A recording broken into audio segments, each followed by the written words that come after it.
और अगर आप इसका पीछा करोगे तो, और यहां लिखा है मत्ती 11:29 में, तुम हमेशा अपने मन में विश्राम पाओगे, कोई चिंता नहीं होगी, कोई टेंशन नहीं होगा, दबाव नहीं होगा, कोई डर नहीं होगा।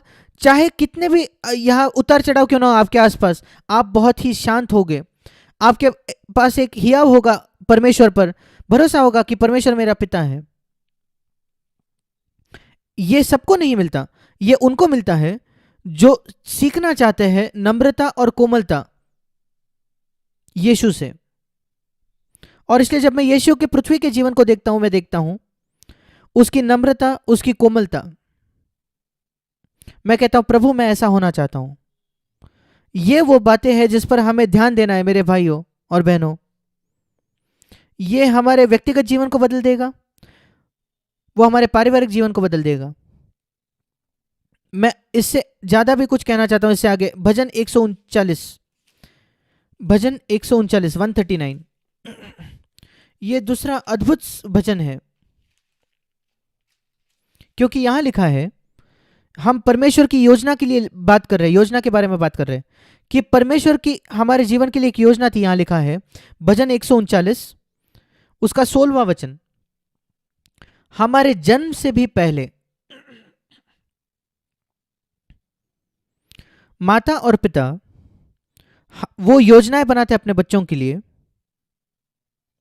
भारत में कभी कभी आपको स्कूल में एडमिशन लेना पड़ता है, सीट बुक करना पड़ता है कई साल पहले, उस स्कूल शुरू होने से पहले। शायद आपका बच्चा 6 साल की उम्र में स्कूल जाएगा, आपको 5 साल के पहले सीट बुक करना चाहिए। ऐसे भी घटनाएं हैं जहां आपको एक सीट में बुक करना पड़ता है आपके बच्चे के जन्म के बाद।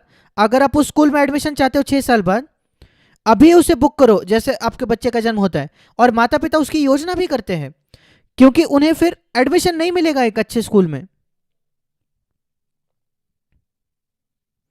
परमेश्वर के हमारे जीवन के लिए योजनाएं हैं। हमारे जन्म से पहले उसने योजना की, सर्वश्रेष्ठ योजना की हमारे लिए। भजन 139 उसका 16वां वचन, तेरी आंखों ने मेरे बेडोल तत्व को देखा, मेरे मां के गर्भ में यह है। जब मेरे शरीर भी नहीं तैयार हुआ था मनुष्य का, स्वर्गीय पिता तूने मुझे वहां देखा जब मेरा तैयार नहीं हुआ गया था शरीर, मैं मनुष्य की तरह दिखता भी नहीं था, केवल एक मांस का गोला था मैं। तूने मुझे मेरे माँ के गर्भ में देखा। उस पर मनन कीजिए, उसके विषय में सोच कर देखिए। माँ के गर्भ में आप केवल मांस का एक गोला थे, और वहां प्रभु ने, पिता ने मुझे देखा, और वो जानता था मैं क्या होने वाला हूं। एक दिन मैं अपने माँ के गर्भ से बाहर आऊंगा मनुष्य बनकर, और उसने योजना बनाई मेरे लिए उस समय से। जब यहां लिखा है तेरी किताब, तेरे किताब का मतलब है तेरे मन में सारी बातें लिखी गई है। तेरे पुस्तक में मेरा जन्म कहाँ होगा, मेरे माता पिता कौन होंगे, मैं कहाँ पढ़ाई करूंगा, मैं कहाँ बड़ा होऊंगा, और एक दिन मैं अपना जीवन मसीह को दूंगा, और कैसे मेरा जीवन उसके बाद होना चाहिए, कौन सी नौकरी मुझे करनी है, किससे मुझे विवाह करना है। ये सब की योजना हो चुकी है। ये नहीं कि वो योजना पूरा होगी आपके जीवन में, ये निर्भर है आप उसको खोजते हो या नहीं।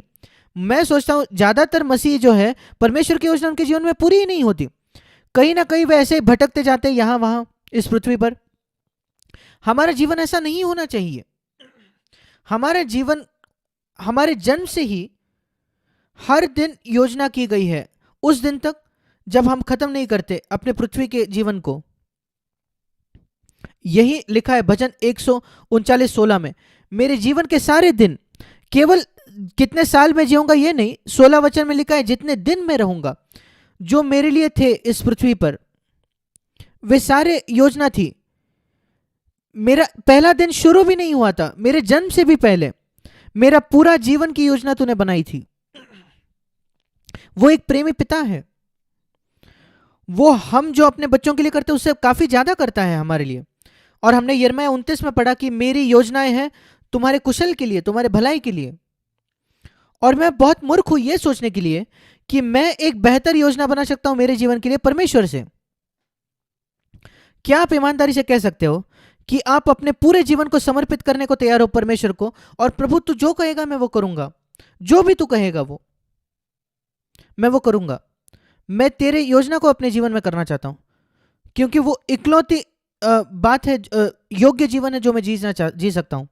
कुछ लोग सोचते हैं, कई मसीह इसमें सोचते हैं कि सबसे महान बात है पूर्णकालीन सेवा में जाना, फुल टाइम में जाना। नहीं, परमेश्वर की इच्छा यह नहीं है कि हर कोई फुल टाइम काम करे, पूर्णकालीन सेवा करे। जब आप मसीहों को देखते हो, मैं सोचता हूं 1% मसीहों से भी कम, विश्वासियों से भी कम, उनकी बुलाहट है कि वो पूर्णकालीन मसीह सेवा में हो, फुल टाइम सेवा में हो। 99% मसीह, परमेश्वर की योजना 99 उसके बच्चों के लिए है, 99% कि वे किसी काम में हो, कोई नौकरी करे। इस वजह से CFC में हमने प्रोत्साहित किया लोगों को कि वे कोई काम करे, नौकरी करे। और इसलिए हमारे सारे जो प्राचीन हैं, अगुए हैं, हमारे सारे 100 कलीसियाओं में हम बहुत अलग कलीसिया है, अनोखी कलीसिया है। हमारी कोई फुल टाइम लोग नहीं है जिनको सपोर्ट मिलता है किसी कलीसिया से। हर कोई अपने खर्चे संभालता है, अपने आप का सपोर्ट करता है। और हम लोगों को प्रोत्साहन करते हैं कि आप अपने नौकरी में विश्वास योग्य रहे। परमेश्वर की आपके लिए योजना है और आप सुनिश्चित करें उस योजना को आप पूरी करें, और ऐसी चीज़ों के पीछे ना दौड़े जो आपके जीवन में योजना नहीं है। ये नहीं कि परमेश्वर स्वर्ग से कहेगा यहाँ जाओ वहाँ जाओ। अगर हम नम्रता में चले, ये मैंने पाया है, मैं स्वर्ग से आवाज नहीं सुनता यहाँ जाओ वहाँ जाओ, पर मैंने पाया है अगर मैं नम्रता में चलूँ तो, और मैं कहूँ प्रभु मैं तुझ पर निर्भर हूँ हर एक बात के लिए, अचेत तौर पर वो मेरे जीवन का मार्गदर्शन करेगा और मैं उसके जीवन से ना चूकूंगा, उसकी इच्छा से ना चूकूंगा अपने जीवन में। मैं यही चाहता हूं आप में से हर एक के लिए कि जो परमेश्वर ने योजना आपके लिए निर्धारित की कि वो पूरी हो जाए। हम कई बार प्रार्थना करते हैं, प्रभु मैं चाहता हूं अपने जीवन से तुझे महिमा दूं।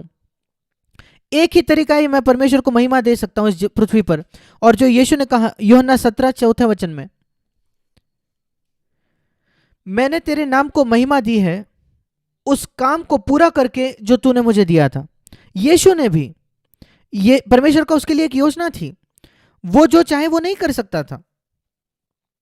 और 99% उसका जीवन, वो तो फुल टाइम सेवा में भी नहीं था, पूर्णकालीन सेवा में नहीं था, वो एक नौकरी करता था, वो एक बढ़ाई था, 30 वर्ष की उम्र तक कारपेंटर था। उसने वो काम पूरा किया जो पिता परमेश्वर ने उसे दिया। और फिर वो कहता है, पिता मैंने तेरे नाम को महिमा दी है। कैसे? मैंने तेरे नाम को महिमा दी है उस काम को पूरा करके जो तूने मुझे दिया था। मेरे प्रिय भाई और बहनों, आप फुल टाइम सेवा में नहीं हो, पूर्णकालीन सेवा में नहीं हो। परमेश्वर ने आपको एक नौकरी में बुलाई है और आपके जीवन की योजना की है कि आप जहां हो वहां आप हो। पर आप जहां कहीं हो, मैं आपको कहना चाहता हूं, परमेश्वर की आपके लिए एक योजना है। उसने योजना की है कि आप कुछ लोगों से संबंध रखो, मिलो उनसे, और कुछ लोगों को ज्यादा ईश्वरीय जीवन में ले जाओ। आप जहां कहीं हो, आपके जीवन, आपके नौकरी में आप उदाहरण हो दूसरों के लिए। उसने योजना रखी है कि आपके कुछ बच्चे हो जिनको आप बड़ा कर सको ईश्वरीय तरीकों से, ताकि अगली पीढ़ी भी वहां गवाह होंगे प्रभु के लिए। इसी ने मेरे हृदय को जकड़ा है। यह पर्याप्त नहीं है प्रभु कि मैं आपके लिए जीऊं, मैं जाने के बाद क्या, दूसरी पीढ़ी होनी चाहिए जो वही सत्य आगे ले जाएगी। और इसलिए मुझे अपने बच्चों को वैसे बड़ा करना है। अगर मेरे 10 बच्चे हो या 2 बच्चे हो, मुझे उन सबको वैसे बड़ा करना है कि वे सत्य को आगे ले जाए जो परमेश्वर ने मुझे दिया। नहीं तो मैं असफलता हूं अगर मैं केवल अपने आप के लिए जीऊं। यह पर्याप्त नहीं है कि आप आपके बच्चों को एक अच्छी पढ़ाई दो, अच्छा शिक्षण दो और बहुत आराम दो। कई दुबई के, कई गल्फ के माता पिता यही करते हैं, और मैं बहुत दुख से कहना चाहता हूं, कई लोग जो वहां, कई बच्चे जो वहां बड़े हुए, उनकी अच्छी गवाही नहीं है। उनकी ये गवाही नहीं है नम्रता की और प्रभु परमेश्वर के पीछे खोजने की गवाही नहीं है। मैं प्रार्थना करता हूं कि आपके बच्चों के साथ ऐसा नहीं होगा। मैं प्रार्थना करता हूं कि आप आपके बच्चों को बड़ा करोगे,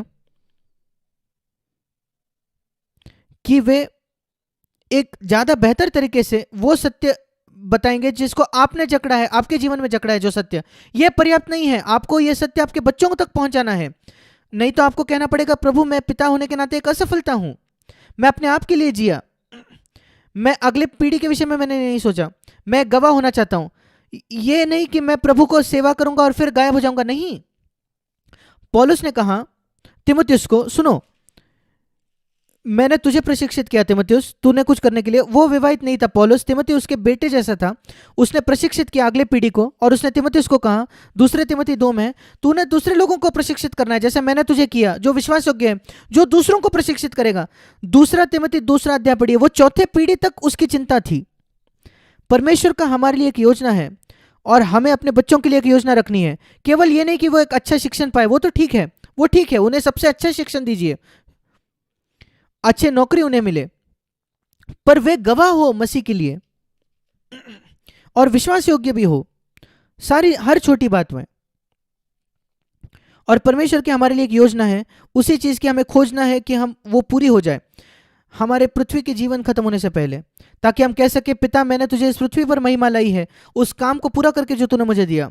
और यद्यपि हम उसके विशिष्ट डिटेल्स ना समझ पाए परमेश्वर की योजना की, यहाँ 2 बातें हैं, नम्रता और कोमलता यीशु से सीखे, मुझसे सीखे। बाकी चीजें सही जगह पर गिर जाएंगी, हो जाएंगी।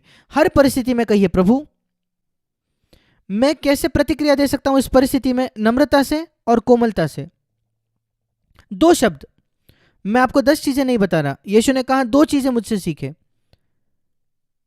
मत्ती 11:29, कोमलता और नम्रता। इसलिए कोई भी परिस्थिति क्यों ना हो जिसका सामना कीजिए आप जीवन में, घर में, आपके कार्यस्थल पर, या कहीं भी, जब आप भविष्य को देखते हो, प्रभु मैं कैसे प्रतिक्रिया दूं इस परिस्थिति में, कोमलता और नम्रता में। आपको अपने जीवन को पीछे मुड़कर देखना होगा, और आप देखोगे ऐसे कई परिस्थितियां थी जहां आपने बातों को अलग किया होता। अगर आप अपने आप से पूछते मुझे कैसे प्रतिक्रिया देनी है, कोमलता और नम्रता में।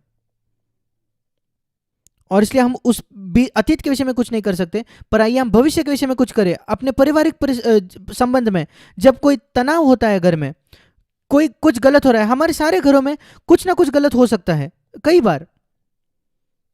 पति पत्नी, आपको क्या कहना है, प्रभु अब एक समस्या है यहां, मैं कैसे प्रतिक्रिया दूं इस समस्या को, नम्रता और कोमलता में, आप मुझे बताइए, मैं वो करना चाहता हूं। सोच कर देखिए हमारा घर कितना अलग होगा। सोच कर देखिए क्या ही स्वर्ग का एक वातावरण हमारे घर में होगा, हमारे बच्चे बड़े होंगे ये जानते हुए, उस वातावरण को जानते हुए। परमेश्वर आप सबको आशीष दे। धन्यवाद। आइए हम प्रार्थना करेंगे। स्वर्गीय पिता, जैसे हम तेरे सामने झुकते हैं, ऐसे बहुत कुछ है जो हमें आपसे सीखना है। हम चाहते हैं कि हमारे जीवन एक जीवन भर आपके धन्यवाद के प्रति धन्यवाद का एक कहने का जरिया हो, कि जो तूने सब कुछ हमारे लिए त्याग दिया। हम चाहते हैं कि हमारा जीवन ये दर्शाए कि परमेश्वर की योजना ये सर्वश्रेष्ठ योजना है, कोई बना सके। हम उस योजना को अपने जीवन में पूरा करना चाहते हैं। हम में से हर एक की सहायता कीजिए, हम प्रार्थना करते हैं यीशु के नाम में, आमीन।